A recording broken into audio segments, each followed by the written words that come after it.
kurba vel yetama. Yetimlere yakşı olunuz dedi. Kararız kardeşler, Allah-u Teala'nın yolu, bu İslam yolu, neşisattır, neşit asıl yoldur bu.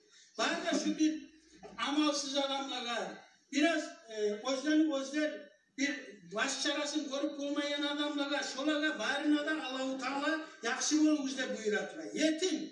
Yetimle yakşı olmak bilen buyuratlar. فَاَمَّا الْيَتِيمَ فَلَا تَقْهَرْ diye bir de hayatında Allah-u Teala. Yetimle uçermedi bayta. Yetim atası da öyle kalgan. Yaşlar, anası bulan kalan.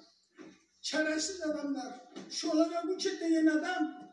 Ulay Allah'tan korkmayandan gayrı. Namusu yok adam, yahi yok adam. Yetimle uçer diyen adam.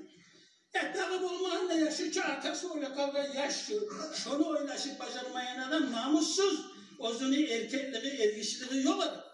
Allah saklasın yetimle uçeti koymakta. Halk arasında yetimlerine aburu olmadan mı Allah-u Teala'nın aldığında neçe de aburu var yetimlerine. Aranızsız yetimlerine olmayı mı? Ne ayette Peygamber aleyhissalatu vesselam Abu Ya'la eskergen hadis, Hasan hadis, Toktaş'ın hadis. Peygamberimiz aleyhissalatu vesselam ayette ana avvaluma yaftahu babel cenneti. Cennetin kapısının başlayan menne baytar. O ama mennen algasam mennen aldığılığı etigen katım olacaktı baytar. Men aytacağım ben değil.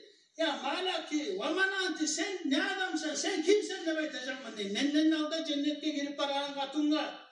Şu zaman şu katun aytacaktı. Ana imraatun ka'attu ala itamilli men katunla. Yetimler sabah kalkan katunla menne baytacaktı. Yetimler sabah kalkan katunla Allah-u Teala şonca da agurneti.